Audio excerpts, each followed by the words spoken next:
जय हिंद किसान साथियों, कैसे हो आप सब। I hope you all are absolutely fine और आप लोग अपनी प्रिपरेशन को और भी ज़्यादा मजबूत कर रहे होंगे। आज हम पढ़ने वाले हैं one of the very important crop सोरघम यानी ज्वार के बारे में पढ़ेंगे। ज्वार का बोटेनिकल नेम होता है सोरघम बाइकॉलर। फैमिली की बात करें तो ग्रैमनी या पोएसी फैमिली है और इसकी सब फैमिली बहुत इंपॉर्टेंट है जो कि है पैनिकोइडी। क्या है? पैनिकोइडी।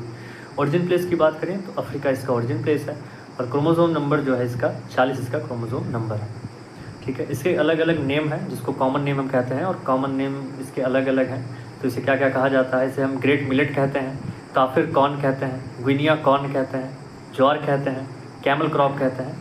और कैमल क्रॉप क्यों कहा जाता है इसको हम फर्दर वीडियो में डिस्कस करेंगे। ठीक है, साथ ही साथ इसे जो है मोटे अनाज का राजा कहा जाता है, यानी ज्वार को क्या कहा जाता है? किंग ऑफ कोर्स सीरियल कहा जाता है। तो ये भी आपको पता होना चाहिए। और अमंग सीरियल प्रोडक्शन जो उसकी रैंकिंग है वो 5th नंबर पे है पूरे वर्ल्ड में। तो ये भी आपको पता होना चाहिए। और ज्वार की जो एनआरसी है तो नेशनल रिसर्च सेंटर जो है ज्वार का वो हैदराबाद में है और इस्टेब्लिश कब हुआ? तो 1967 में इस्टेब्लिश हुआ। ये भी आपको पता होना चाहिए। ठीक है, साथ ही साथ all India coordinator research product जो है इस पर कब चला? तो 1969 में चला। ये भी आपको पता होना चाहिए। और ज्वार को कैमल क्रॉप क्यों कहते हैं यहीं पर डिस्कस करते हैं इसे। ठीक है, तो जो लीफ एपिडर्मिस होती है, जो आउटर कवरिंग होती है, उसे एपिडर्मिस कहते हैं। तो जो सोरघम प्लांट की लीफ होती हैं उसकी एपिडर्मिस में मोटर सेल्स प्रेजेंट होती हैं। ठीक है, और ये क्रूशियल रोल प्ले करती हैं ड्रॉट टॉलरेंस मैकेनिज्म के लिए। ठीक है, ये जो ड्रॉट कंडीशन में ये जो मोटर सेल्स हैं ये क्या करती हैं?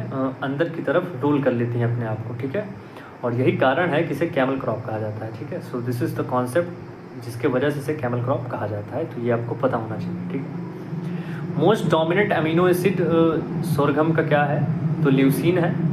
ठीक है, ये भी आपको पता होना चाहिए। और जितने भी हमारे सीरियल्स हैं तो सारे सीरियल्स में जो डेफिशिएंसी देखने को मिलती है वो लाइसिन अमीनो एसिड की देखने को मिलती है।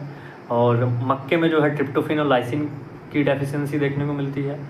और पल्सेस में जो है मेथियोनाइन की डेफिशिएंसी देखने को मिलती है। तो ये आपको पता होना चाहिए। साथ ही साथ लार्जेस्ट प्रोड्यूसर ज्वार का कौन सा कंट्री है? तो यूएसए है, यूनाइटेड स्टेट ऑफ अमेरिका। वहीं पर अगर इंडिया में बात करें तो महाराष्ट्र है और उसके बाद कर्नाटका है। ठीक, तो ये आपको पता होना चाहिए। क्लाइमेट की बात करते हैं तो इसको ऑप्टिमम टेम्परेचर चाहिए होता है 20 से 25 से 30 डिग्री सेल्सियस जो है इसको टेम्परेचर चाहिए होता है फॉर द गुड ग्रोथ। ठीक है, अच्छी ग्रोथ के लिए। और क्ले लोम सॉइल जो है वो बहुत ज़्यादा सूटेबल सॉइल है इसके लिए। तो ये भी आपको पता होना चाहिए।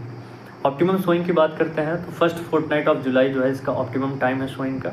और सीड रेट बहुत इंपॉर्टेंट है और पूछा जाता है।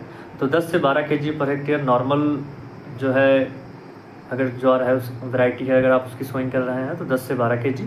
और अगर हाइब्रिड है, ठीक है, तो ये 8 से 10 kg पर हेक्टेयर जो है बीज दर है। ये भी आपको पता होना चाहिए। वहीं पर फॉडर ज्वार की बात करें तो फॉडर ज्वार के लिए जो है 40 से 45 kg पर हेक्टेयर इसके लिए बीज दर चाहिए होता है। तो ये भी आपको पता होना चाहिए। साथ ही साथ एक अभी रिसेंट में इसका क्वेश्चन पूछा गया था कि which of the following crop is a water shipping crop. क्या कहा गया था? इसे वाटर शिपिंग क्रॉप कहा गया था ज्वार को। उसका कारण है कि ये बहुत ज़्यादा एफिशिएंट वाटर यूटिलाइज करता है, मतलब पानी जितना चाहिए होता है प्लांट को वो उतना ही लेता है। ठीक है, तो यही कारण है इसे वाटर एफिशिएंट क्रॉप कहा जाता है। ठीक है, तो ये भी आपको पता होना चाहिए।